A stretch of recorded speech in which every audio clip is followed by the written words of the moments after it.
Awesome. Thank you, everybody, for joining tonight. I am going to talk a little bit at the beginning about externalizing behaviors in children. And then towards the last half of my presentation, I'm going to focus on the SNAP program that we deliver here at Kinark. So the SNAP program is an acronym. It stands for Stop, Now, and Plan. And I'll tell you a little bit more about that in a minute. So externalizing behaviors are outwardly directed behaviors where children's emotions are expressed through actions. They may disrupt others, family, school, whatnot. What you see is their language. So key features of externalizing behaviors, it could come from impulsivity. You may see aggressive actions, may see some difficulty following rules, managing their frustrations, their emotions. It's often rooted in some emotional dysregulation or unmet needs. When children are facing big feelings like frustration, anger, worry, they're feeling overwhelmed, they don't often have the skills to express their emotions calmly in an organized manner or even, in their own control. Instead, some children will show their distress with their actions, their behaviors. And those are the externalizing. That is what externalizing behaviors are. They're outward, they're noticeable, they're disruptive because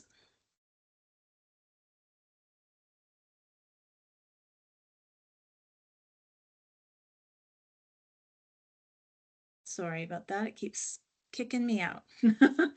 um, so you may see some yelling, refusing to follow directions or instructions, some impulsivity. There may be some physical, either hitting, breaking things, throwing things, sudden outbursts. And this is they're acting like they're defiant, acting out, but it's often what's happening is they're having feelings inside that they don't have the words to express. Behaviors are not about bad children or bad parenting. They are the children's way of showing that they need help. Their brains are developing and growing. They haven't learned the ability to do this on their own at this point. Children who show externalizing behaviors may have challenges in problem solving, solving things for themselves, figuring them out. They have difficulty with their emotional regulation. They're not very flexible.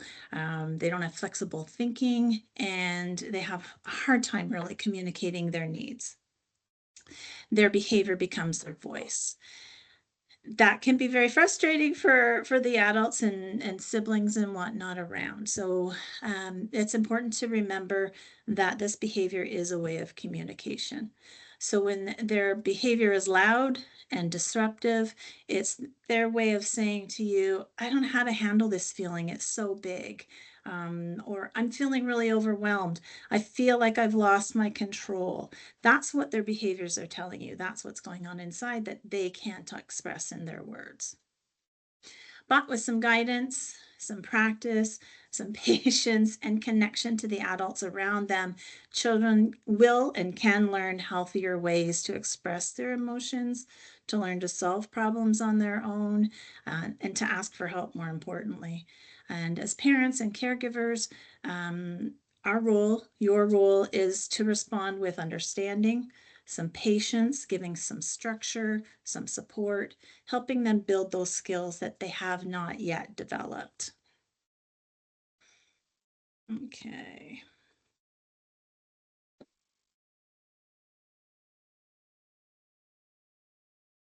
So some examples of some externalizing behaviors, you may see some aggression, some forms of aggression, hitting, yelling, fighting with siblings, friends, some defiance, arguing, they're not following directions, impulsivity, hyperactivity, having a hard time sitting still. Maybe there's some destructive behaviors. Maybe they're breaking things. Maybe they're throwing things that are in their hands when they're upset. We have to remember that these are expressions and not their identity. Child is not bad. They're having a hard time regulating their emotions.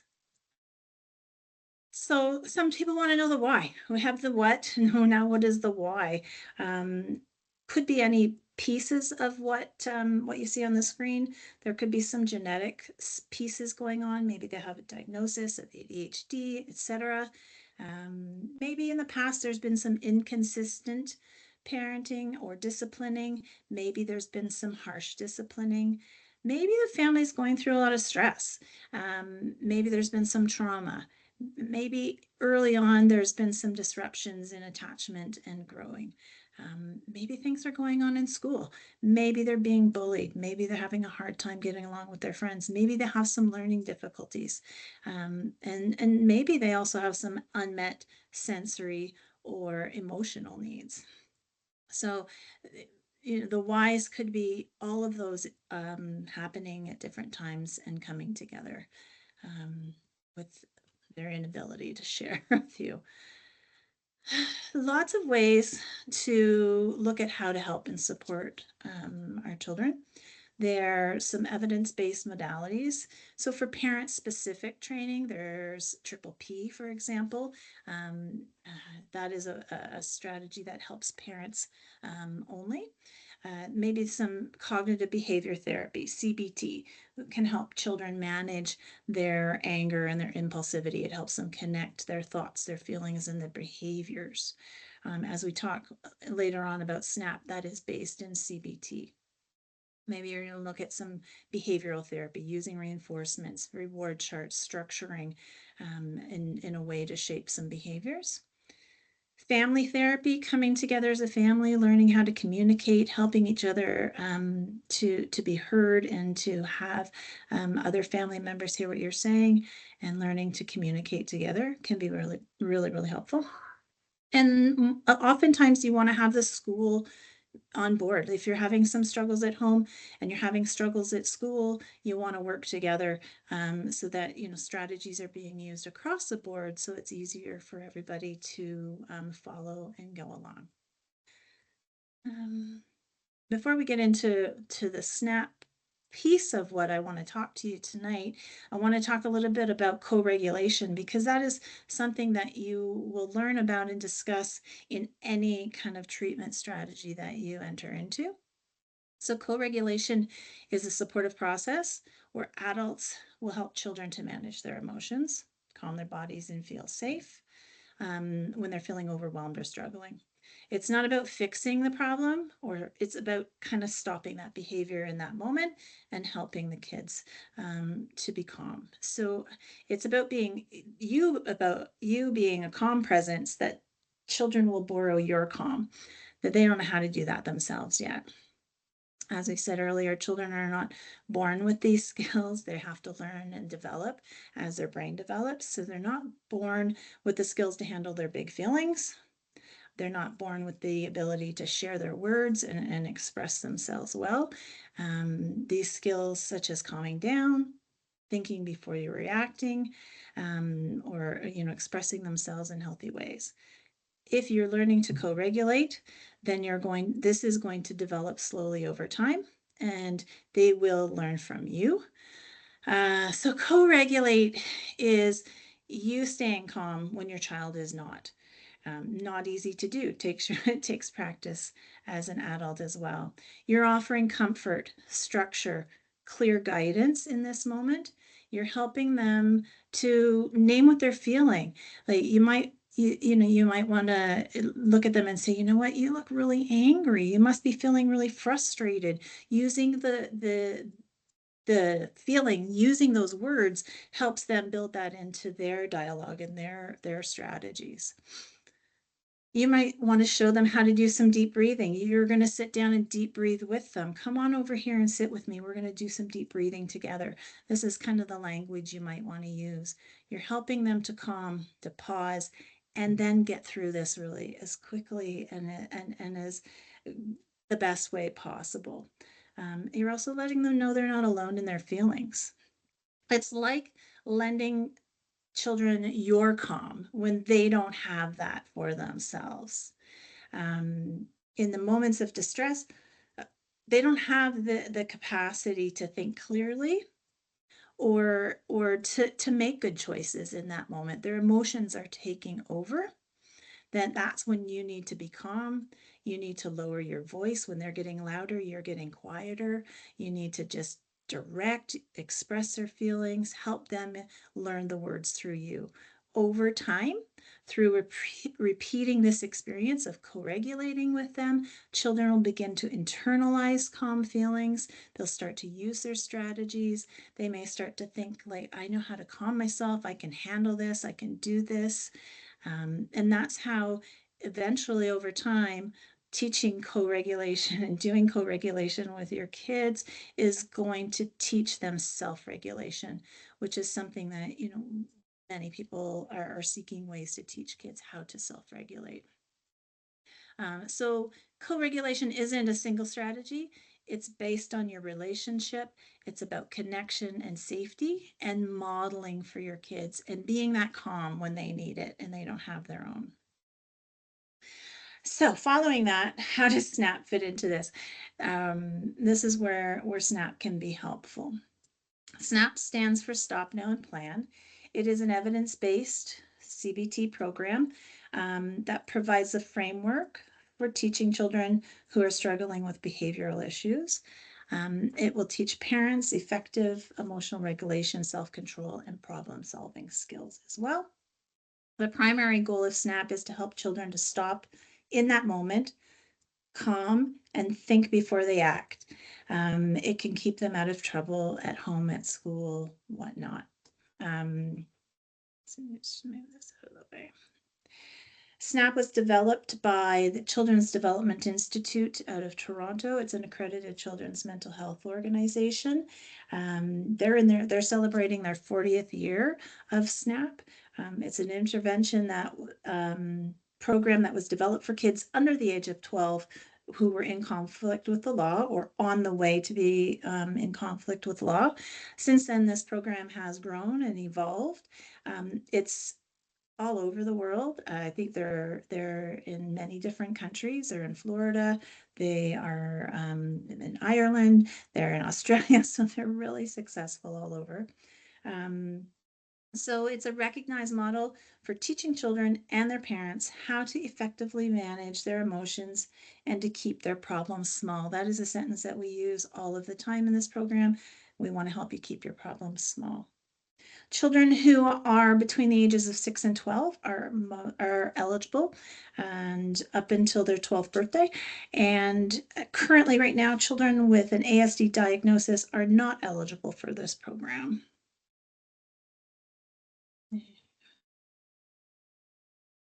Okay, so I'm going to show you a video.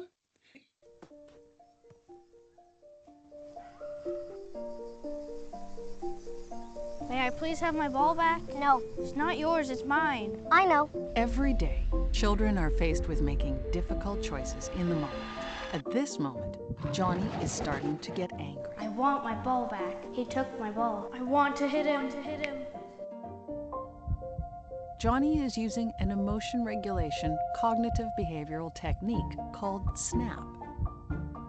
SNAP has taught Johnny how to calm his body and emotions and replace his hard thought, I want to hit him, with a cool thought. If I hit him, he won't be my friend, and I'll get in trouble. Maybe I can get my ball back if I can ask him nicely. Can I please have my ball back? No. I said give me my ball. No. Before learning SNAP, when Johnny felt angry, he would lose self-control. Using SNAP helps Johnny control his body by using calming strategies, challenge his hard thoughts, and make a plan to keep his problems small. I'm gonna hit him. Asking nicely didn't work, but I have to stay calm. Maybe I can ask him to give me my ball back again. Asking and saying please didn't work. What's worked before? I want to hit him. I'm just gonna hit him. I have to slow my breathing down. I can handle this. I need to pick a plan that's gonna work for me. I'm gonna tell him the ball is special to me. May I please have my ball back? It's my favorite ball and my mom bought it for me. Okay, here you go. Oh, thanks. SNAP helps children make better choices in the moment, building healthier and stronger children, families, and communities.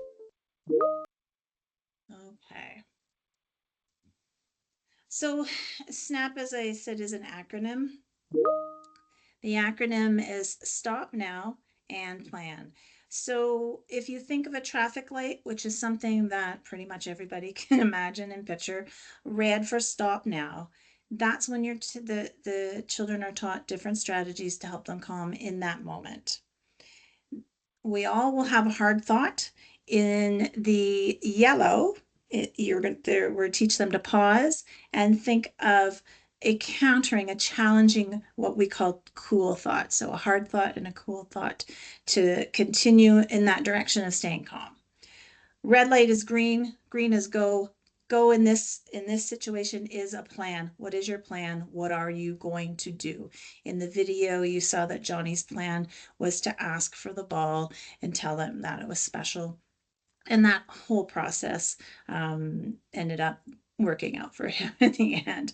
It doesn't work that smoothly in the beginning. This is as they build their capacity and their strategies as we're going along through the 13 weeks of the program. So just a kind of an overview of what SNAP is. The SNAP strategy, as we've shared, is an emotional regulation, self-control, and problem-solving program. We're teaching those techniques and strategies.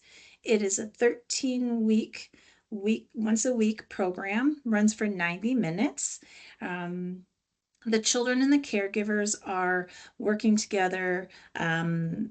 Well, they're in their own groups simultaneously. So we have children in one room, parents in the other room, and then there's they're tasked to practice and work together at home.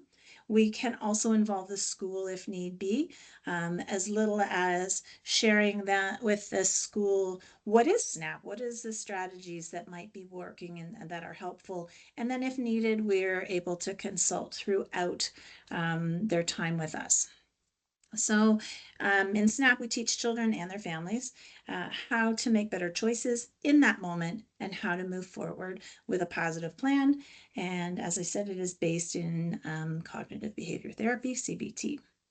We are targeting children between the ages of 6 and 11 up until their 12th birthday. They would have disruptive behaviors, aggression, bullying, breaking rules. Our groups are up to 7 children, so it's really small in that sense. And, they get a lot of good one-to-one attention and focus, as well as a group. We work together to work through the evening. The groups are based on we keep them close in age. So within a 2-year window, so we might have 6 to 8-year-olds. We might have 8 to 10. So we group them together. So at least that they're with the same age peers, which is really helpful. Our goals at the end of SNAP, you want to see a decrease in their disruptive behaviors and an increase in their social abilities, their competencies. They're going to have better social skills. They're going to get along better with their friends. They're going to get along better with their family. And caregivers will have an increase in parenting management and competency skills. Parents are going to feel like they've got the tools that they need as well.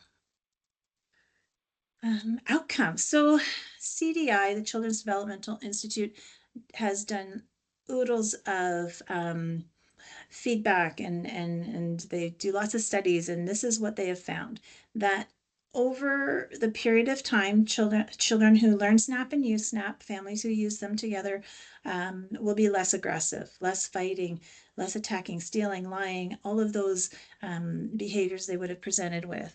They will be able to control their anger better. There'll be less yelling, screaming, arguing, fighting with siblings or peers at school. And the program produces change that sticks. So CDI has followed children, I believe, up to 8 years after. And in here it's saying that there's the positive effects are measured 2 years post-treatment. But there's evidence that the strategies that they learn stick with them, as well for the parents. Parents are reporting that there's less stress, less yelling. They're feeling, like they've got more control and strategies to use. Parents will be spending more positive time with their children, less time disciplining. more talking, less yelling, and siblings are getting along more often. And so if you were interested in the SNAP program, you can call Kinark Central Intake if you want more information on SNAP. You can also check out the website for CDI. And before we wrap up, I've got some summarizing what we've talked about tonight and some tips that might be helpful to take away. We talked about co-regulation. That, if you wanted to start doing that even tonight, tomorrow, is, when the kids are getting louder, you're getting quieter, you're getting calmer, you're going to express what you see. I see that you're feeling angry, etc. You can start with that. Staying calm, being consistent, reinforce positive behaviors when you see them. That's kids will repeat behaviors or repeat things when they have a positive experience about that. So, sharing that when you see it. Having clear, consistent boundaries is really helpful. And modeling your own emotional regulation. Take deep breaths when you need to, take a break when you need to, and then seek professional support if needed. A few other things that you can do to support and managing some of these behaviors at home. So, as I talked about earlier, stay calm. You need to be there calm. Children will borrow your emotional state. Focus on safety first. So, calming that behavior, focusing in on relaxing and using the strategies that you have. Safety first, not teaching. So, don't use those moments as a way to teach what you do want to see. You can do that in another part of your day when things are not escalated and things are calm. You can teach kids how to do things like deep breathing or taking a break or whatever it is that you need to teach when they're in a moment where they can listen. Um, Connect before you correct. So if you have done all of these other things first, you're staying calm, you've got this good relationship and this good connection going, then you're going to be, when you are correcting behaviors or teaching behaviors, you are going to be heard more. Kids are going to be more apt to follow what it is that you are asking of them.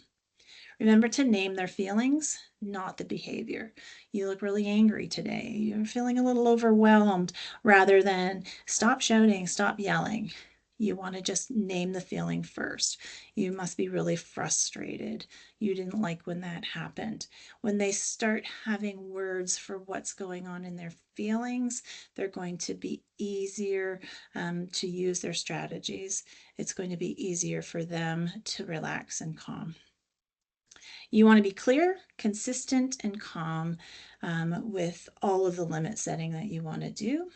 You're going to teach them the skills that you want them to have when they're calm, as we talked about just a few seconds ago, is pick those times when maybe you want to sit down and say, you know what, I want to teach you something really interesting today. I'm going to teach you how to do some deep breathing, or take a break. When we as a family want to take a break, we're going to go and sit on the couch and look out the window. So whatever it is that you want to teach, pick a calm time to do that.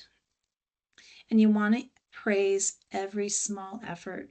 I really like how you took a moment to breathe. I really like how you stopped in that when you were upset and you tried to pay attention.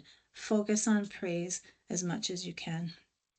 And if anything, last note I'd like to leave is externalizing behaviors are not a sign of a bad child or a bad parent. They are signals that's showing you that they need some guidance, they need some help. So remember that behaviors it is a language, and they need our help to learn how to express it in a different way.